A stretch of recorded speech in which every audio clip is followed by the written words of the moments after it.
나란히 가지 않아도 우리는 하나. 세상은 힘들게 해도 우리는 조합원. 우리는 하나.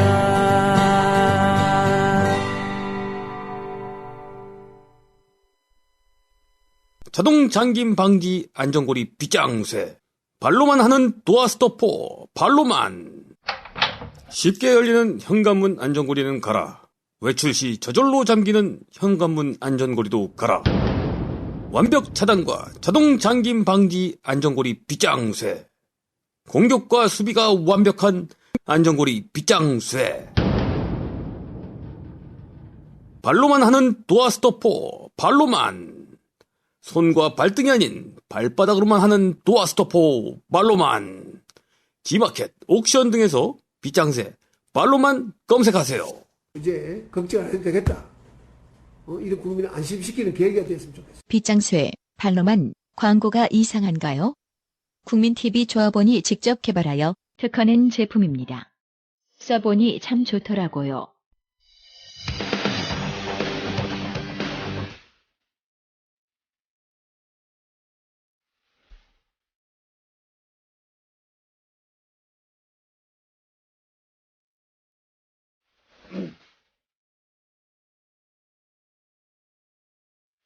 최동호의 스포츠당.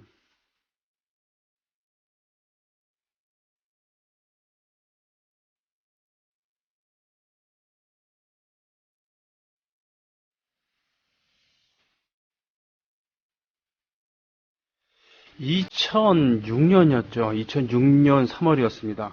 네, 그 몇 달 전인 2005년 12월 달에 킬리만자로 등반을 같이 했었던, 물론 뭐 제 돈 들이고 가지는 않았습니다만, 예, 같이 갔었던 인연 때문에 어몽길 대장을 대장으로 모시고 저희가 도방산 등반을 했죠.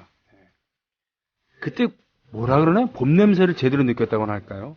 그러면서 어몽길 대장님은 가는 곳마다 꼭 범신론자처럼 또는 자연을 숭배하는 사람처럼 자연에 대고 경배를 아끼지 않았습니다.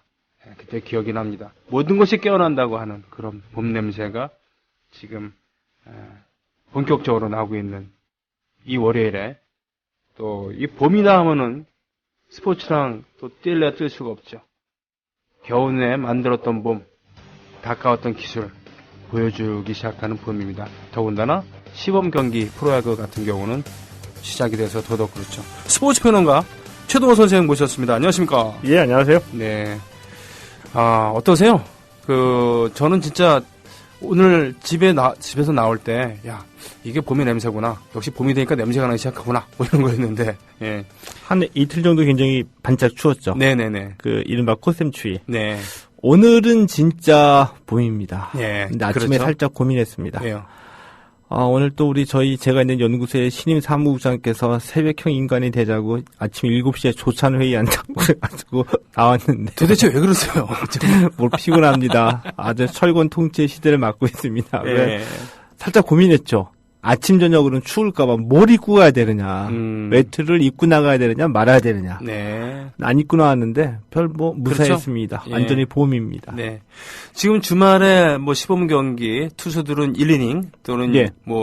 많이 던져봤자 2이닝씩 던지면서 자신의 몸을 좀 점검하기도 하고 그렇습니다만 홈런 포함 3실점을 해도 개의치 않는 선수들이 나오는가 하면 헛스윙을 자꾸 이렇게 휘둘러도 이건 과정이다라고 얘기하고 그런 분들이 있는데, 예. 시범 경기도 경기긴 경기잖아요. 시범 경기를 우리는 어떻게 봐야 되는 겁니까, 근데? 네. 시범 경기는 경기일 뿐입니다. 네. 예를 들어가지고 90년대까지는 거의 시범 경기 성적이 정규 시즌 성적하고 반대였습니다. 촌티나는 팀이 있었죠. 전력을 다하는. 전력을 다하는. 그 시범 경기 때 특히 롯데가 좀 그런 경향이 있었는데 시범 경기 1등인데 뚜껑 열고 보면은 서지른 거죠. 노련한 팀들은 이것저것 다 해보는 거죠. 네. 예.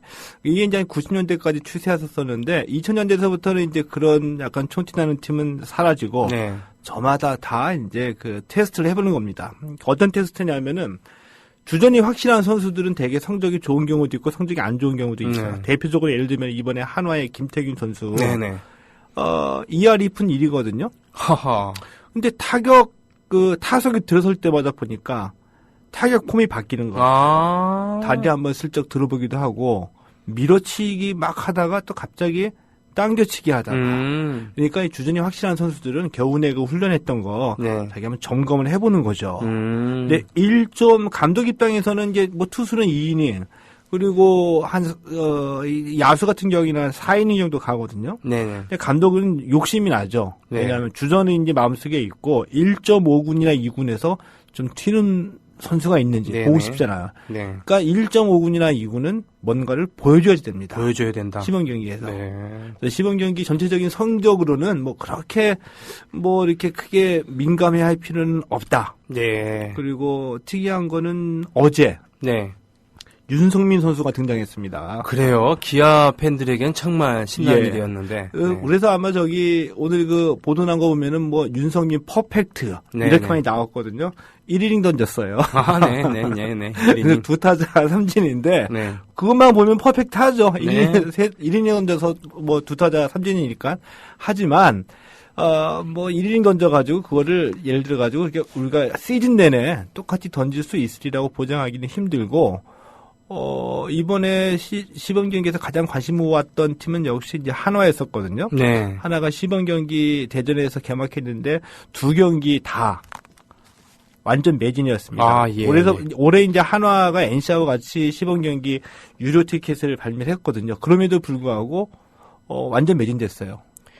이것을 김성근 보면 효과인가요? 올 네. 시즌에 가장 관심을 모으는 팀 네. 한화라기보다는 김성근이겠죠. 김성근. 예. 아. 그런 면에서 예, 오늘 그 김성근 감독에 대해서도 오늘 잠깐 오늘 얘기가 나올 예. 겁니다. 네, 오늘 실은 일부에서 예고했던 대로 오늘 특별한 손님 모셨습니다.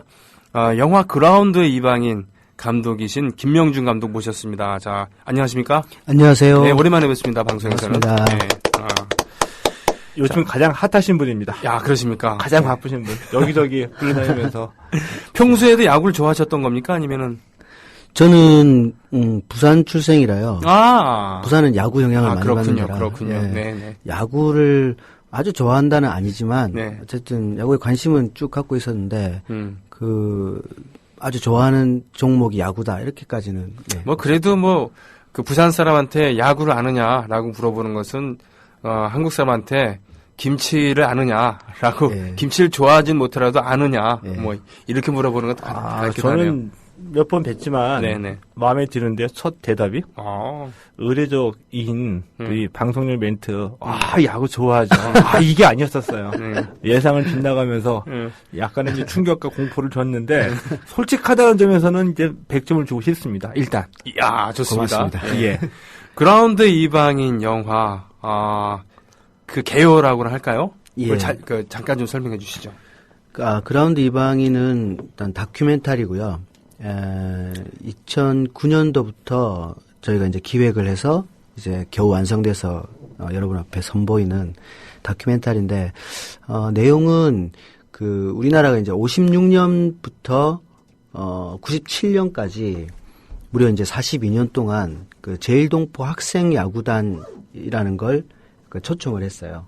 60년대 말까지는 오셔가지고 전국 순회 공연이라 순회 경기 예. 하는 형태로 마치 축제처럼 그렇게 진행이 됐고 71년부터는 그 봉황대기 예, 야구에 그게 이제 예선이 없는 예. 경기니까요. 예, 거기에 출전하게 되면서 97년까지 오시게 됐죠. 그들이 한 620여 명 되는데 그 중에서 제가 82년에 오셨던 멤버들을 찾아서 한국 프로야구에 시구를 할 수 있도록 하는 그 과정을 담은 영화입니다.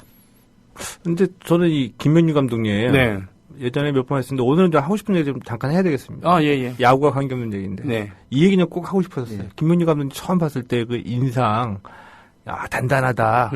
아주 옛날, 약간 체구는 작으신데, 얼굴 단단한 느낌의 옛날 해병대 느낌. 네네네. 그 장정구 느낌 딱 나요. 장구라는 장정구 느낌. 그렇군요. 이건 스포츠 평론가만이 이거는 알 수 있는 겁니다. 스포츠 평론가만이 알 수 있는.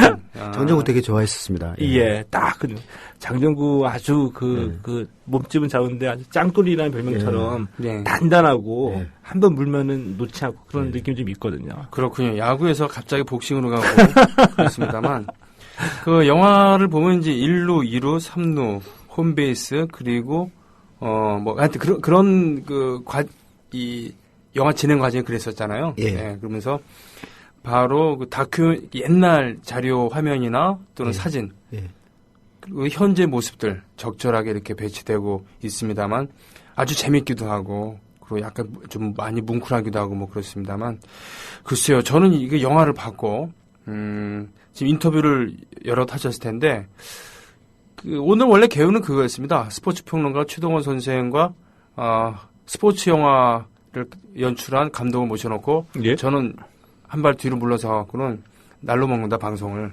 저는 지금 제가 날로 먹으려고. 그런 거였어요? 예. 근데 아까 말씀하신 그 제1교포 학생 야구단이 있잖아요. 이제 1956년부터 시작이 됐거든요. 맞아요. 그걸 좀 설명을 해주시는 게 좋겠군요. 그 예. 역사에 대해서. 근데 그 말씀 드리기 전에 또 하나 또 생각나서 또 드리고 싶은 말씀. 제가 먼저 뺏긴 겁니다.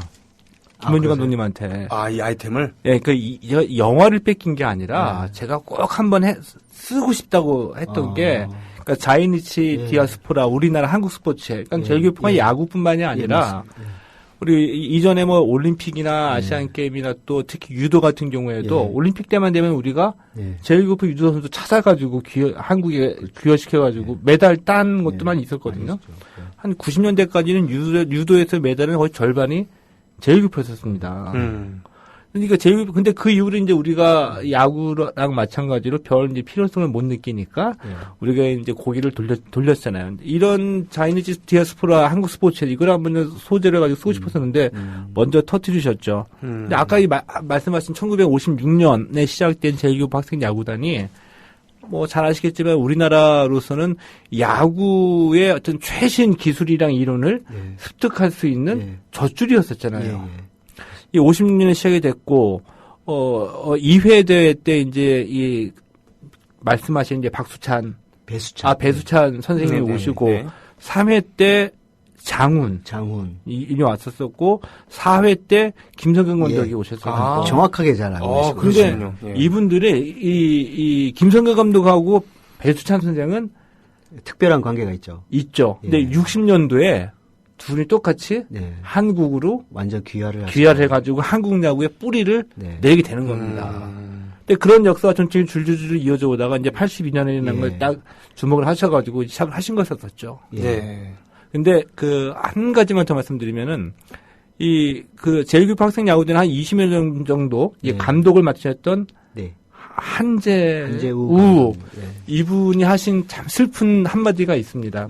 뭐냐면은 이 초창기에 제1교포 학생 야구단이 이제 와가지고 전국 순회 투어도 하면서 한 8할 이상의 성적을 거뒀잖아요. 그렇죠. 승리를 했는데 어느 한순간 점점 5할로 떨어졌다가 이제 성적이 우리 야구의 수준이 올라가면서 이제 떨어지게 되는데 그때 이제 직감했다고 합니다. 제1교포 학생 야구단의 운명을.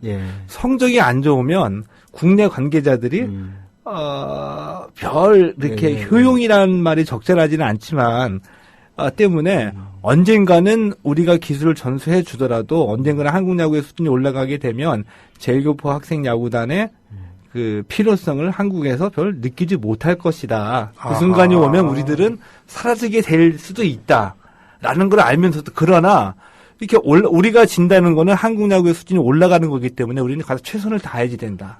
이런 얘기 했다는 거를 들었었거든요. 근데 잘하면 잘할수록 시간이 지나갈수록 우리의 존재가 빗나가고 인정받는 것이 아니라 언젠가는 그 생명이 다할 거라는 걸 알면서도 뛰었다는 그 얘기에 또 이런 슬픈 운명이 그 예감이 되기도 했었었죠. 그렇죠. 지금 오늘 한겨레 신문에 두 분, 그러니까 제작자와 감독의 인터뷰가 쭉 나오고 뭐 그랬었습니다만, 영화에 대한 지금 이제 그 역사적 배경에 대해서 우리 그 스포츠 평론가 최동원 선생님이 말씀해 주셨고 영화에 나오는 내용도 있습니다만 이 부분에 대해서 영화적으로 첨언하실 부분이 있다고 한다면은 어떤 게 있겠습니까? 예를 들면은 50년대 말에 왔을 때는 그야말로 훈련하는 것부터 네. 기본적인 베이스 러닝부터 네. 사실은 새로 배우는 그런 느낌이었었잖아요. 예. 그러면서 장비를 다 두고 가기도 하고 뭐 그렇다는 얘기 그러니까 들었습니다만. 그때는 한국 야구가 전쟁 직후라 네. 굉장히 상황이 안 좋고 뭐 국민들은 다 이렇게 경제 문제로 힘들고 있을 때 야구계에서는 네. 이게 뭔가 이벤트가 필요했던 거죠. 네네네. 근데 뭐 미국이나 일본 쪽을 데리고 오자니 프로야구를 구경시켜주는 게 제일 그 활성화시키는 네네. 계기가 되잖아요. 돈이 많이 들고. 그래서 이제 그 당시에 뭐 한국일보 사장 장기영 씨가 지금은 이제 고인이 되셨지만 네네. 그분이 요미우리 신문하고 굉장히 좀 친했었다. 아하. 그래서 요미우리 신문이 야구 쪽으로 막 구단도 만들고 그쪽 이벤트를 하면서 컸던 게 있다고 하더라고요. 예. 그걸 약간 이제 벤치마킹을 해서 야구로 좀 이렇게 자기 신문도 알리고 하는 그걸 해보자 해서 이제 시작이 된 게 저렴한 비용에 할 수 있는 게 뭔가. 제일동포 학생 야구가 굉장히 그 매력이 있었던 거죠. 그래서 일단은 수준 높은 야구고, 그래서 해외에서 왔고, 그러니까 이제 와서 한국에서 소위 말해서 명문 야구단을 예. 쭉 순회를 시키면서 같이 경기를 하니까 뭐 그때는 야구장도 변본이 없는 시절이지만 뭐 야구장이 인산인해가 됐다. 그래서 한 20년 정도는 굉장히 뭐랄까 한국에서 스포츠 경기로서는 아주 독보적인 빅 이벤트. 이벤트였다고 하더라고요. 장사가 잘 되는. 장사 잘 되는. 네. 한국일보는 지금 한국일보처럼 생각하면 안 되고 예전에는 꽤 큰 신문사였어요. 지금 그쵸. 예. 그래서 잔향이 아직도 미국에 남아 있습니다. 미주 한국일보는 미주에 진출한 국내 신문 중에 가장 큰 규모죠. 네, 뭐 그렇습니다만 뭐래요? 장기영이라고 하는 그런 한국 스포츠사에서도 꽤 예. 우리 자주 얘기했었잖아요. 최동원 선생님과 함께. 네. 그랬습니다만 사실은 그 영화를 찍을 때 처음에 물꼬를 트기가 참 힘드셨다면서요. 현지에서 취재를 해야 되는데. 그렇죠. 이제 그 명단을 저희가 이제 확보를 해야 되는데 옛날 선수들의 명단. 620여 명의 명단이 어디에 있는가 찾아봤어요. 특히 이제 한국 야구사라는 두꺼운 그 빨간 책이 있는데 거기에 사실은 1회부터 쭉 명단이 나와 있는데 문제는 한국 이름인 거예요.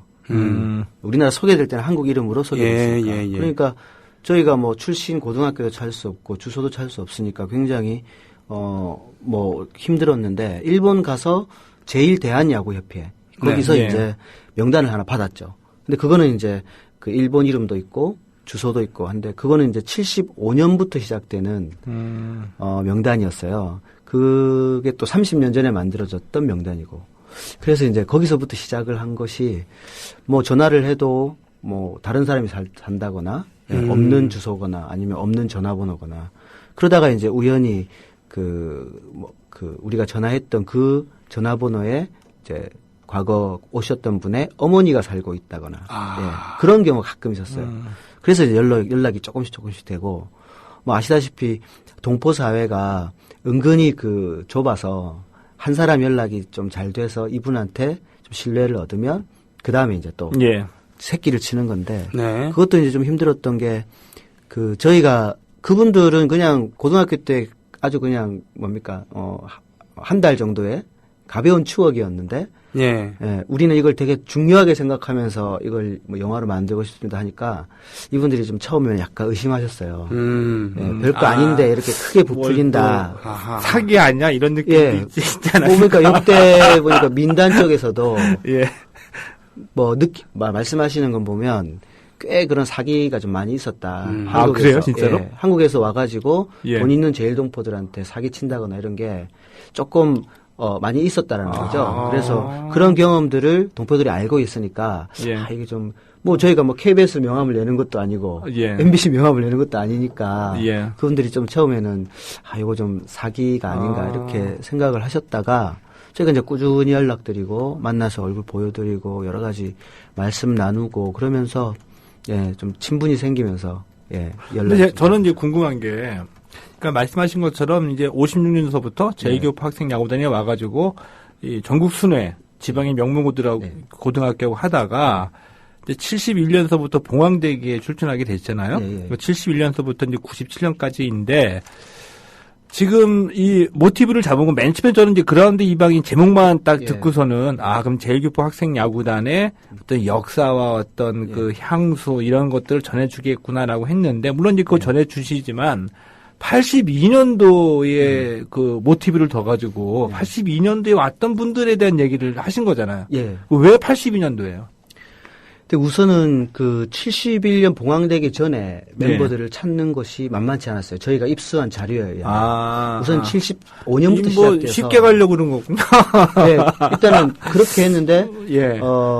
물론 이제 하다 보니까 62년 멤버도 찾고 예. 1회 멤버들도 찾고 예. 74년 멤버도 찾고 했긴 했어요. 예. 이제 그게 약간 이제 촬영 후반에 이제 결정이 나서 우선은 이제 명단을 보고 저희가 이제 620명 다 찾을 수 없다. 자, 그러면 일단 영화의 구조를 만들어 보자. 이야기를 만들어 보자. 어떻게 만들까 했을 때 그 멤버들이 다시 자기가 뛰었던 마운드에 몇십 년이 지나서 마운드에 서서 야구를 할 수 있다면 얼마나 좋을까. 그 상상을 한 거예요. 예. 그래서 이제 할 수 있는 사람들 좀 찾아본 거죠. 우선은 제일 한국에 대한 기억이 많은 사람이면 좋겠다. 예. 그러면 결승까지 갔으면 예, 한 달 동안 쭉 야구를 했을 거 아니에요. 예. 그러니까 그러면은 결승 갔던 멤버들 한번 찾아보자. 그러니까 제일동포 야구단이 봉황대기에서 결승에서 우승한 적은 한 번도 없고 예. 세 번의 준우승을 했는데 그게 74년, 82년, 84년이에요.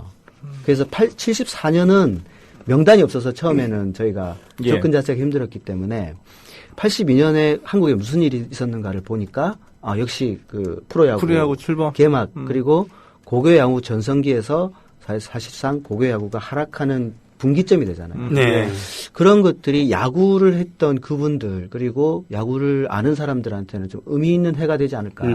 또 마침 82년도에 프로야구 개막하면서 잠실 야구장이라는 게 생기고 예. 거기서 고교야구 결승을 이벤트로 했었어요. 예. 이전까지는 뭐 서울 야구장, 그러니까 동대문 야구장에서 예, 예. 하고 그 후에도 동대문 야구장에서 했는데 그때만 그 고교야구 결승 내지는 고교야구 경기를 그 잠실에서 했거든요. 그래서 예. 이 멤버들이 30년 잠실이 생기고 30년이 넘게 소위 말해서 고교야구 결승을 했던 예. 그 팀인 거죠. 제일동포 야구단 중에서 예, 또 예. 유일한 거예요.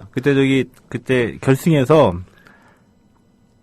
그 조계현 있던 군산상고 맞아요. 군산상고와 제일동포가 결승에서 했었고 예, 예. 그래서 저희가 이제 생각을 했을 때는 82년 멤버들을 데리고 오는 게 상징적으로는 아주 의미가 있겠다. 근데 그 전에 멤버들은 데리고 와봐야 동대문 야구장이 없잖아요. 제가 보기엔 그 전에 멤버 데리고 오는 게 더 의미가 있는데 쉽게 가려고 쉽게 가려고 그리고 나이 차이가 예. 나이가 그때는 그분들이 48, 9 그때 되니까 아직은 예. 이제 움직일 수 있는.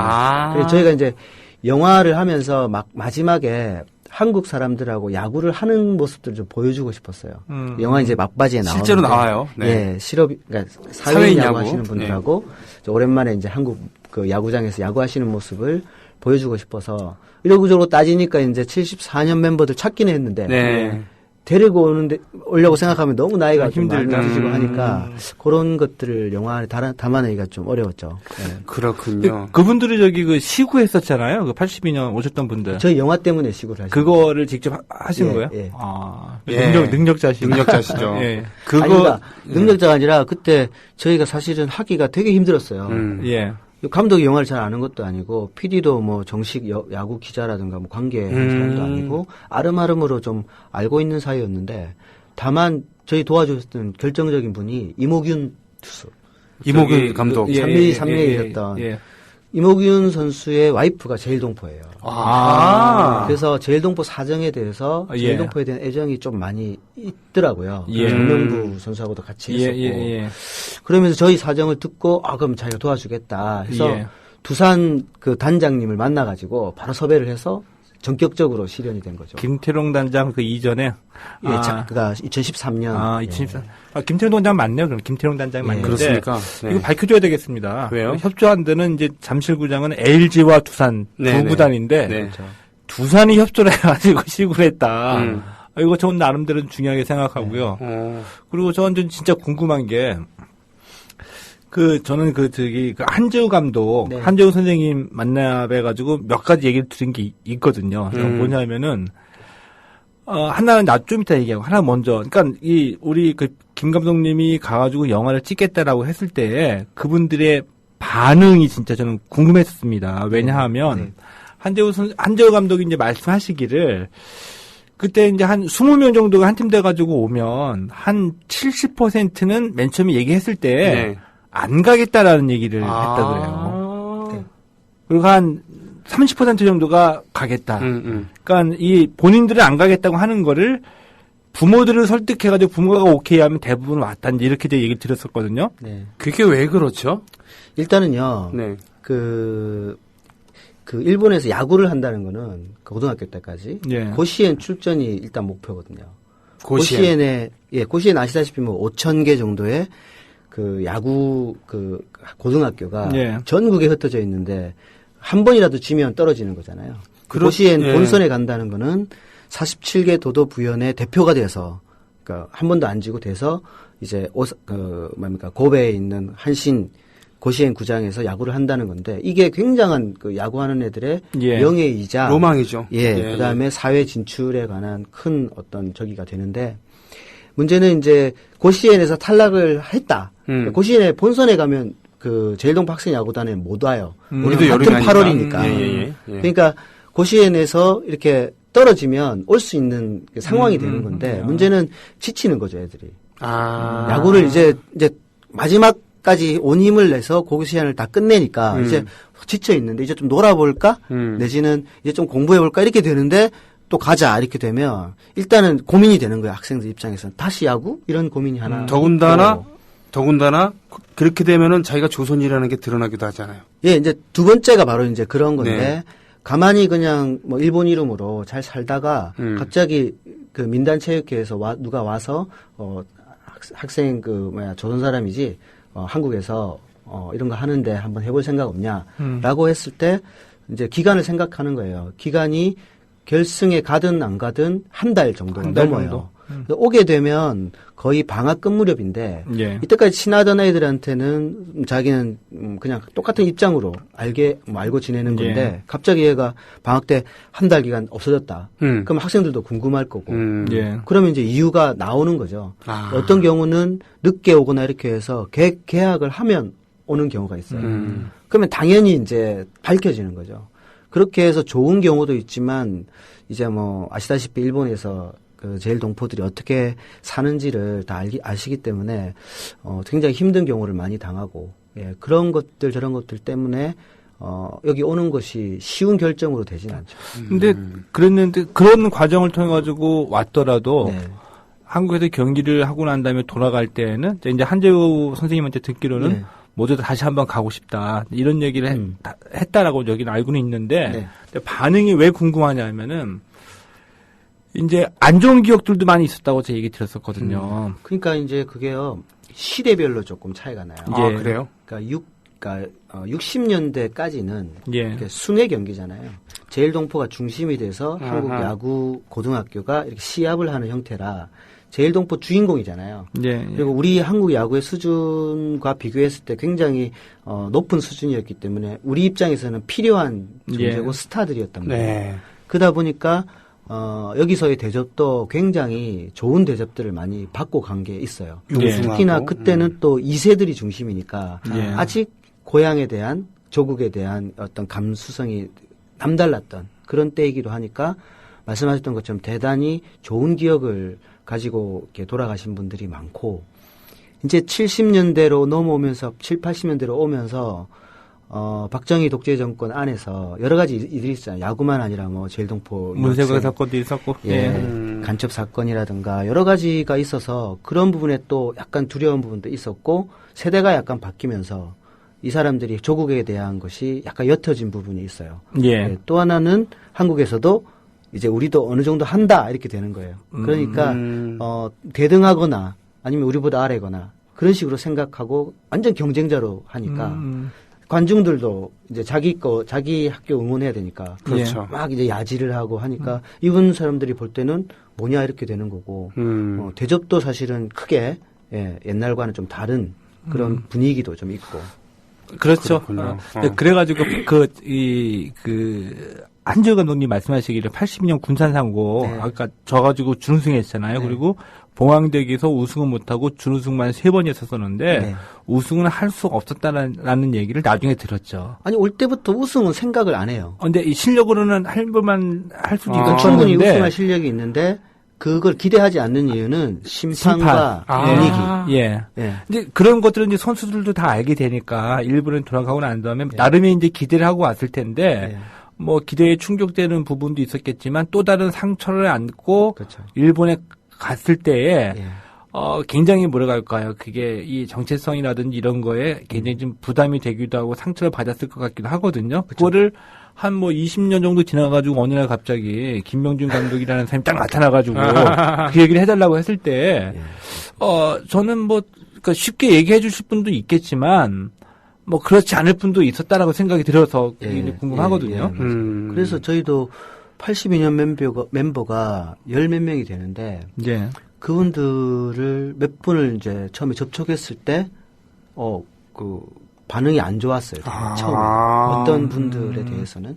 왜 이제 와서 이런 것들을 까발리고. 예, 나는 예. 그때 갔다 와서 좋았던 기억이 하나도 없다. 아, 그래요? 예. 그런 분도 계셨다는 겁니다. 내가 좋은 사람이라는 게 알려주셨을 뿐만 아니라, 그게 야구하려고 뭐, 실업야구 쪽으로 해도 다 알려져 버렸으니까, 방법이 없었다. 그래서 뭐, 어떻게 보면은 그게 내 인생에 흑역사. 결정적으로 안 좋았던 네. 경험이고, 그런 거니까, 이제 와서 나를 세상에 드러내려고 하지 마라. 그런 분들이 한 두세 분 정도. 그래서 끝내 만나지 못한 분도 계셨죠? 전화 통화만 하고. 예. 네. 근데 그때 이제 그 선동열 감독이 그 주니찌에 갔을 때 네. 해가지고 한창 활약할 때 그 포수 중에 한 분이 네. 제일교포에 있었거든요. 우리나라 강무지. 예, 우리 이름이 강무지. 강무지. 그 강무지 그분도 우리나라에 왔던 분이었었어요. 네, 프로야구에서 잠깐 뛰었다가. 예. 아하. 그랬었죠. 예. 제일교포 학생야구단으로 오시기도 예, 했었었고. 그렇습니다. 예, 그리고 해태 왔다가 갔었었는데 네. 선동열과 네. 주니치에서 또 만난 것이었죠. 그랬군요. 그런 분들 기억나기도 하고. 그런데 아까 그 장기영 사장이 초청하고 이러실 때, 그 한재우 선생이 자꾸 얘기하니까 누군지 궁금하실 것 같은데, 네. 그러니까 그러니까 61년인가 2년부터 예. 70년 후반까지 한 20년 정도를 네. 그 제일동포 학생야구단 감독을 맡으셨던 계속 하셨던 분이세요. 아, 그렇군요. 예. 그리고 그 이후에, 제일 대한 야구협회 회장도 회장도 하시고. 마셨었는데, 이분이 이제 에피소드가 하나가 있어요. 네. 그러니까 한 20명 정도가 한 달 정도 이제 한국에 오게 되는데, 네. 한국에서 초청하니까 이제 초청 비용을 조금 대줬는데, 네. 조금 대준 거예요. 네, 조금. 그래가지고 대략적으로 한 뭐 200만 원에서 250만 원 정도의 이제 후원금을 받아가지고 가야 되는데, 이제 이분 입장에서 그게 제일 골칫덩어리였던 거지. 또 어떤 때는 그 후원금을 얻기가 힘들어가지고 어느 분이 소개해 주셨다 갔더니 그분이 누구였냐면은 유명한 야쿠자였습니다. 야쿠자. 처음에 나 싫다고 해서 안 받으려고 했었었는데 네. 제일교포 야쿠자였었어요. 근데 그분이 하신 말씀이 결국 이제 그분의 도움을 쭉 받았다고 하는데 네네. 이 제일교포 야쿠자가 뭐 잘 아시는 것처럼 뭐 일본 내 차별이 존재하니까 네네. 뭐 대학을 나와도 갈 데가 없으니 이제 뭐 그 운동이나 연예계로 많이 풀렸다고 보통 얘기하는데 네. 운동이나 연예계로 풀리는 것도 극소수밖에 없겠죠. 그렇죠. 그러니까 하고 싶어서 하는 사람도 있었지만 어쩔 수 없이 야쿠자가 된 교포들도 많이 있었었는데 제일교포 야쿠자 중에는 물론 다 그런 건 아니겠지만 이 일본인들에게는 해를 끼쳤지만 네. 제일교포와 관계된 일에는 이 두 손 두 발 다 벗고 나와가지고 도와줬던 분들도 많이 계시다 이거였어요. 김일, 그러니까 오키 긴타로로 활동했을 때 김일 선수, 예. 그리고 장훈 선수 이런 분들에게 도움을 줬던 분 중에 보면 오사카의 아주 유력한 동성파라고 하나요? 그분이 그분이에요? 도와줬어요. 예. 아 그분이에요? 그렇군요. 그분이 그러니까 그 제 이름은 모르는데 양씨인데요. 그러면 제주 출신이시군요. 영화와는 전혀 상관없는 얘기 계속 나오고 있습니다. 1년만 도와준 게 아니라 저는 쭉 도와줬었죠. 예, 예. 그랬군요. 그러니까 뭐 제일동포는 옛날에 취직에 대한 차별 예. 이런 것들이 너무 많으니까 진출할 길이 스포츠, 연예계 그리고 그런 그렇죠. 미국에서 조직, 공격 조직 흑인들이 이쪽이었죠. 그런 예. 것처럼 그런 면이 있었는데 사실은 그 오래된 그런 제일교포 야구인 얘기를 했습니다만 사실 영화 되게 재밌었거든요. 특히 이제 간사이 출신들이 많이 나와서 오사카와 그 주변에 계신 분들이 많이 나와서 그런지만 재밌어요. 그분들이 재밌거든요. 네. 우리 식으로 따지면은 부산 사투리 쓰면서 낄낄거리는 그런 분들인데 그 삼루 거기서 표현될 때 삼루였나요? 네. 거기서 배수찬 선생에 대한 얘기 나올 때는 네. 너무너무 안타까웠고 슬프고 막 그러기도 했었거든요. 아니 이게 배수찬 선생이 차지하는 부분이 많다면서요. 왜 많이 이렇게 시간을 할애하신 거예요? 영화를 그 다큐멘터리라는 게 뭐 그렇듯이 이렇게 촬영을 하다 보니까 새로운 사실도 알게 되고. 예. 근데 촬영을 하면서 우연히 그 일본에서 2회 때 학생 야구단이 아니라 성인 야구단으로 오신 분을 알게 됐고 예. 그분이 배수찬 씨의 학교 선배였어요. 근데 배수찬 씨가 도쿄 조선학교 출신이라는 거죠. 그것도 저는 금시초문인데다가 한국 언론에는 잘 안 나오는. 그러니까 예. 주로 이제 민단 계열의 선수들이 선발이 됐는데 그렇죠. 가끔 이렇게 예. 그 조총연계? 예, 예. 그러니까 중학교까지는 조선학교. 네. 그러면서 고등학교를 일본 에바라 고등학교라는 네, 곳을 네. 갔는데 그분 이야기를 하면서 그것도 놀라웠지만 결국 그분의 죽음에 대해서 이야기를 해주시는데 굉장히 이게 의외의 그 한국 언론에서는 알 수 없는 그런 예. 이야기를 해주셨어요. 그래서 뭐 자세한 건 영화를 보시면 영화를 좋겠지만 예. 그러면서 추적을 저희가 이제 한 음, 거죠. 예, 이분이 삶이 어떻게 됐고 이래서 이분이 굉장히 힘들었고 왜 그때 더 지도자로 가지 못하고 갑자기 아르헨티나 지도자 생활을 못 하셨나요? 아니 했는데 예, 예. 그 선수 생활을 더 오래 못한 거예요. 못하고. 그다음에 지도자 생활도 오래 가지 못하고 하고. 프로야구가 생기고 1년 후인가 예. 아르헨티나로 다 가족이 다 이사를 가시고 그래서 나중에 이제 어떻게 세상을 떠나시는 과정까지를 한번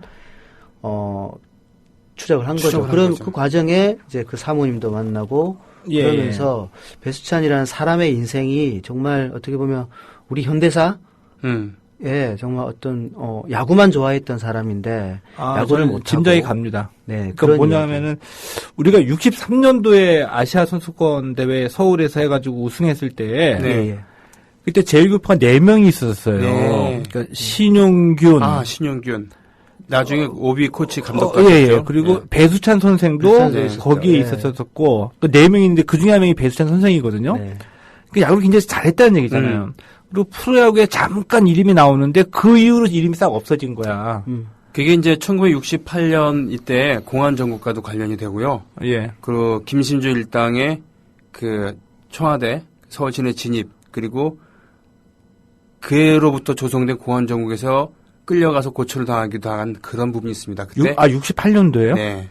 그리고 김성근 감독도 그때 연루가 됐었지만 이분은 무사히 나오고 이분은 좀 고초를 겪고 나온 다음에 선수 생활을 더 이상 못하게 되고 자세한 거는 영화를 보시면 알게 됩니다. 그러니까 우리가 영화 얘기를 너무 많이 하면 안 오실까봐 지금 그건 아니고요. 예. 상징적인 얘기이기도 하네요. 네. 그의 그 삶 스토리가 제일교포에. 그러니까 참 재미도 있고 흐뭇하기도 했었습니다만 그야말로 그 제일동포 선수단을 그 기능적으로만 대접한 그런 부분 기술만 빼먹고 정작 그들의 아픔이라던가 그들과 함께 된다는 이런 관점이 결여되어 있는 그런 것에 대한 아픈 성찰이죠. 예, 심지어는 지금 공안정국 조성을 위해서 엮었다는 거 아닙니까, 그러면? 엮기도 하고 그랬죠. 그분은 그냥 분명히 야구만 했을 텐데. 그렇죠. 그 엮었다는 얘기네요. 아니 네. 완전히 엮지는 않고요. 예. 그냥 오래 거기에 있었고 그 상처 때문에 상처 자기가 때문에. 갖고 있는 운명 예. 그러니까 자기 집안은 조총련계고 자기는 한국에 야구를 하러 왔고 그런 데서 얻는 기관과의 관계에서 굉장히 어려운 게 많았을 거 아니에요. 그런 것이 이제 그 당시에 끌려가면서 겪었던 그 내용들이 너무나 큰 상처가 되어서 선수 생활하기가 힘든 정신적인 아픔이 좀 컸던 것 같아요. 그래서 아르헨티나로? 네, 그러면서 또 현역도 일찍 은퇴하고 또 그런 아픔을 잊기 위해서 건강 관리도 제대로 못 하시고 또 뭐 등등. 여긴 지금 게시판에 선마님께서 그라운드 이방인 목요일 필름 포럼으로 보러 가시겠다고 올려주셨어요. 그리고 포스터도 이렇게 올려주셨고, 보자. 스포츠 문외한인데 들을수록 재미납니다. 감사해요. 혜인님. 자, 그리고 추성훈이나 이충성처럼 배척당한 선수들에 대한 이야기들, 또, 여유만만님 좋은 방송 감사합니다. 장훈과 나가시마를 등록한 김정일 좌완 투수에 대해서도 좀 알려주세요. 예전에 우리 스포츠당에서 한번 다룬 적이 있었죠? 예, 그렇죠. 네. 장훈 선수가 아까 말씀드렸던 것처럼 3회 때 왔었잖아요. 아까 우리 그 고시엔 얘기 했었잖아요. 네네네. 고시엔에 출전하면 못한다. 근데 네. 장훈도 고시엔에 출전하려고 했었는데 뜻밖의 사건에 휘말리게 되면서 출전이 좌절됩니다. 네. 그러면서 한국의 제1급 학생야구단으로 오게 됐죠. 굉장히 억울한 사건인데요. 예. 그 얘기는 뭐 스포츠당 찾아 들으시면 된다고 얘기하면 그냥 매도하는 건데 이렇게 됐습니다. 근데 중요한 얘기를 해야 되는데 못했네요. 뭐요? 18일서부터 개봉이 됩니다. 19일입니다. 죄송합니다. 또 오정불 날 19일서부터 목요일입니다. 예.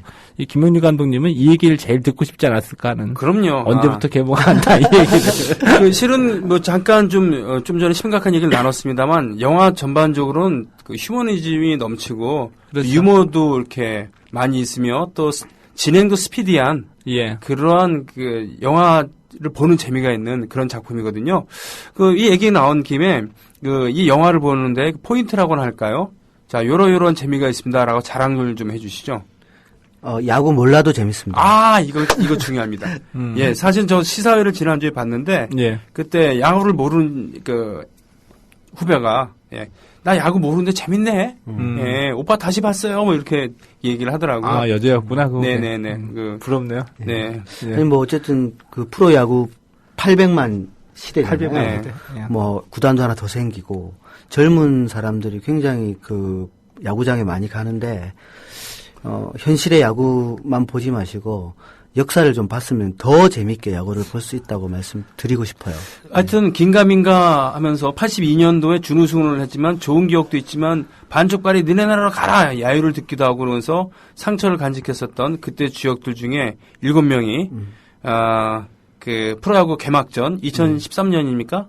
와서 82년 전 당시에 완투를 밥 먹듯이 했었던 양시철 선수가 시구를 하고 원바운드였지만 불안한 마음으로 그라운드에 올랐다 마운드에 올랐다가 뜨거운 환영에 마음이 풀어져서 그다음에 이제 또 작년에 정식 개봉할 때 그때 또 가족들 다 모여갖고 또 오고 그랬다면서요? 부산 영화제에서 저희가 그 상영할 때 양시철 선수가 가족들하고 같이 그때 영화에는 이제 그 2013년 얘기까지만 나옵니다만 작년 부산 영화제 개막했을 때 그 반응, 그 관중들 반응 그리고 또 그 당시 다시 왔었던 선수들과 그 가족 뭐 이 얘기 좀 해주십시오.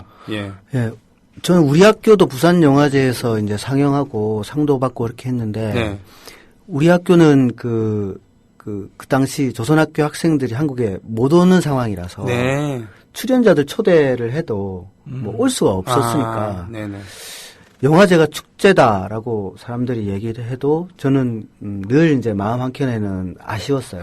그렇군요. 근데 이번에는 영화를 상영하면서 거기 출연했던 분들이 오셔가지고 가족 동반해서 오시고 하니까 뭐 무대 인사도 우리 이제 출연한 분들 다 모시고 할 수 있으니까 기분이 너무 좋은 거예요. 그게 일단 저한테는 너무 정말 축제구나 이런 게 느껴졌었고 관객들께서도 이렇게 좀 재밌게 바라봐 주시고 또 영화제에서 상도 주고 해서 상도 받았어요? 무슨 상? 그 배급 지원상이라고 해서 배급이 결정되면 돈이 나오는. 그러니까 이거는 충분히 된 거 아닌가 지금 배급이? 충분히 상영할 가치가 있으니까 많은 사람이 볼 수 있도록 도와주겠다 이거군요. 그런 뜻입니다. 그러면 물론 초대된 선수들과 그 가족들도 많이 기뻐했겠고. 너무 좋아하시고 우선은 자신들의 이야기가 어떻게 보면 대단히 중요한 의미로 이제 사람들한테 알려진다는 게 처음에는 되게 생경했는데, 근데 와서 이렇게 그 사람들이 많이 이렇게 뭡니까 환호해주고 하니까 굉장히 기분 좋아하시고, 예, 좀 어색해서 부분도 있었지만 그래도 너무 좋아하셔서 저는 원래 이 감독을 맡을 생각은 없으셨다고 들었습니다만. 근데 원래는 이제 저는 이제 그 야구를 일단 잘 몰라가지고 우선 인터뷰를 하려면 그분들하고 잘 모르는 것만 찍으시네요. 뭐 럭비는 더욱 몰랐을 테고. 아니, 저는 이제 그쪽은 그 60만 미터 라인은 제가 감독한 게 아니니까. 감독은 예, 아니지만 도와주긴 했었죠. 예. 예. 근데 뭐 야구를 잘 몰라서 야구를 알아야겠다 생각했는데 저는 야구를 모르고 그다음에 민단 체육회에서 한 일이라 또 그것도 약간 뭡니까 우리말 관련해서 좀 걱정을 많이 했었어요. 그래서 처음에 이게 좀 힘들겠다 생각해서 한국말을 잘 고사를 모르니까 했죠. 네. 그쪽은. 네. 그러다가 이제 더 설득을 하시고 이러면서 제가 이제 많이 고민을 하게 되고, 저한테는 모르는 세계에 대한 같은 제일동포라도 조선학교 같은 경우는 8,000명 정도가 조선학교 학생이에요. 네. 예. 제일동포 중에 한 20만 정도가 학생들이라면, 근데 어떻게 보면 더 넓은 제일동포의 세계를 제가 좀 알 수 있는 기회이기도 하고, 그 스포츠라는 야구라는 그 종목에 대해서 제가 또 어떻게 할 수 있는가, 잘할 수 있는가에 대한 도전이기도 했고. 더군다나 이거를 얘기하지 못하면 그렇게 수십 년 동안 그 한국을 다녀가고 그랬었던 우리나라 그 야구의 발전에 도움을 주기도 했었던 600여 명의 역사가 사라지는 것이다. 물론 그렇죠. 네. 이것에 대한 그 동기부여도 있을 수 있었겠네요. 그러니까 어떻게 보면 그분들 하나하나의 역사 사연이 우리 야구사에 정확하게 기록이 된다면 그 야구의 역사는 대한민국이 그렇게 길지 않고 위에서부터 만들어진 역사이기도 네. 하지만 실제로 식민지 시대부터 쭉 예. 이제 야구는 자연 발생적으로 정말 이렇게 길게 해왔는데 그러한 사연 하나들이 그 야구 역사에 딱 기록이 돼야 예. 나중에 이제 야구를 즐기는 사람들이 이러한 상황들에 대해서 뭐 후대들한테 얘기해 줄 수 있고 그런 이제 이야기거리가 많아야 되는데 예. 우리는 특히나 제일동포에 관한 부분들은 좀 너무 외면하고 있었다는 생각이 많이 들더라고요. 그런 면에서 깨알 같은 자랑질. 네, 이 말씀하십시오. 순병이에 나란히 가지 않아도 여기 스포츠장에서 지난해인가 이 오승환 선수가 한신에 입단할 네네. 때 한신의 그 단장이 와가지고 최초의 한국인이다라고 얘기했을 때 그때 네. 제가 여기에서 얘기를 했거든요. 최초의 한국인이 아니죠. 아니다. 그러면 대표적으로 박현명을 얘기했는데 네. 그래 이 던지고 난 다음에 제가 다운돼서 몇 군데 얘기하니까 야구계 안에서 수군수군. 그리고 결정적인 증거로 동아일보가 박현명이라는 투수가 한신에 있다는 기사가 나왔거든요. 딱 한 군데 동아일보가 정정보도를 냈습니다. 근데 이 얘기를 왜 하냐 하면은 이 소문이 이제 야구 영화를 찍는다. 이 소문이 왔을 때 지금 이제 조금 전에 말씀하신 측면을 봐가지고 대한야구협회라든지 아니면은 기타 등등 야구인들이 이런 영화가 우리 야구 역사를 제대로 남기고 중요한 의미를 갖고 있다고 봐가지고 좀 도와주겠다고 한다든지 좀 뭐 그런 제의도 좀 있었을 것 같은데. 아니요, 실제로 많이 도와주셨고, 앞으로 도와주실 거고, 특히나 이제 KBO가 아니라, KBA가 있잖아요. KBA 이제 원로 야구인들이. 그럼 원로 야구인들 겁니까? 많이 도와주셨어요. 왜 사진 찍으시는 하일 선생님이라든가. 그 야구 박물관 준비하시는 분들께서 관심을 많이 가져주셨어요. 그래서 저희는 뭐 도움을 많이 받았죠. 앞으로도 그렇고. 그렇군요. 근데 문제는 이제 그분들도 이런 이제 사실 언론이나 그 스포츠 평론가들이라든가 글을 쓰시는 분들이 이렇게 많이 도와주면 좋은데 정말 재밌는 거는 한국 야구 그 사진집이 있잖아요. 그게 1편이에요. 네. 그게 70 몇 년도인가 60 몇 년대 후반에서 끊어져요. 그 다음 그거를 만들어야 되는데, 그 사진 자료는 다 가지고 계신데, 이 집을 못 만드는 거예요. 돈이 없어서. 아, 그래요? 예. 대한야구협회가? 예. 그게 너무 이제. 아니, 저기, 나진균 총장님 그렇게 안 봤는데, 대한야구협회. 근데 너무 안타까운 해야 거죠. 되겠네. 그래서 저희도 그분 하일 선생님한테 사진 협조를 되게 많이 받아서, 정말 뭐 잘 되면 영화가 잘 되면 이제 그런 것도 도와드리고 싶은데 잘 될지 잘 모르겠어요. 이제 100만을 목표로 하고 있으니까 소도시에서도 볼 수 있나요?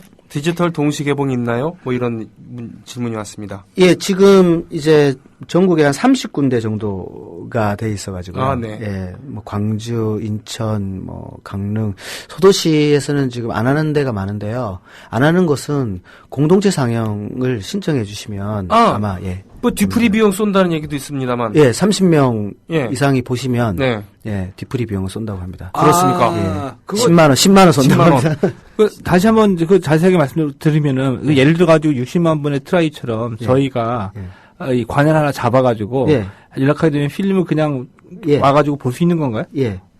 똑같은 형식으로 그러면 관을 잡으셔서 하시면 되고, 다만 이제 저희 영화에 사실 이제 그 오랜만에 그 82년 멤버들이 모여서 술을 한 잔 걸쳐요. 예. 그게 이제 동창회라는 제목으로 나오는데, 마찬가지로 이 영화를 그 오랜만에 이제 동창회를 하시고 이 영화를 보시고 하시면 그게 이제 30명 이상일 경우에 예, 뒤풀이비를 쏜다는 거죠. 자, 그 뒤풀이 비용이 마냥 준비된 게 아니라 지금 한 20팀 정도가 준비되어 있는 거죠? 더 뒤풀이 됩니까? 비용이요? 네. 아, 그거는 뭐, 100만 원 정도를 200만 원 정도를 쏜다고 하더라고요. 그러니까요. 그러니까 20팀이잖아요. 예, 10만 20팀 원씩이면. 정도네요. 네. 네. 지금 2015년 3월 19일 잊혀진 전설들을 만난다. 제19회 부산국제영화제 ACF 앤드 배급 지원 펀드, 그리고 제11회 전주국제영화제 JPP SJM 제작 지원. 그러니까 전주국제영화제와 부산국제영화제에서 보증한 그런 그 작품이라고 할 수 있겠습니다. 네, 지금 그렇습니다. 모든 것이 홍보빨이 되느냐 안 되느냐 이걸로 결정되는 모든 장르가 그렇습니다. 심지어 음악도 또 그렇습니다만 어떠한 형식으로 포장이 되든 TV에 나와서 이렇게 소개되는 그런 것은 든든한 뒷배경이 있지 않은 쉽지 않은 그런 건데 영화도 그렇습니다만 지금 전국에 30개 상영관이라면 아주 적은 숫자죠. 네. 예, 아주 적은 숫자고. 네, 이것이 늘어날 수 있는 방법은 관람이고 입소문입니다. 적어도 제가 정말 재밌게 봤어요. 저도 재밌게 보고 보증할 수 있는 작품이고 그렇기 때문에 오늘 특집 방송으로 다뤘습니다. 오늘 두 분 이제 방송을 좀 마쳐야 되겠습니다. 아쉽습니다. 시간이 모자란 것 같으네요. 네, 김mon유 감독님 오셨는데. 나중에 영화를 보고 다시 한번 얘기를 하죠. 뭐 2015년 세상의 모든 인간은 두 가지 종류로 나뉩니다. 네. 그라운드 이방인을 본 자와 보지 않은 자. 이상 최동훈 선생의 주옥 같은 어록을 마지막으로 마치겠습니다.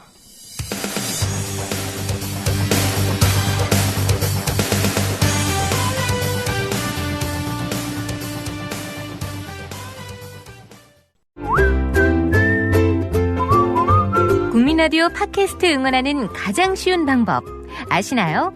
다운로드하기, 별점 주기, 댓글 달기, 구독하기. 국민라디오 팟캐스트 널리 알리는 가장 쉬운 방법. 다운로드하기, 별점 주기, 댓글 달기, 구독하기.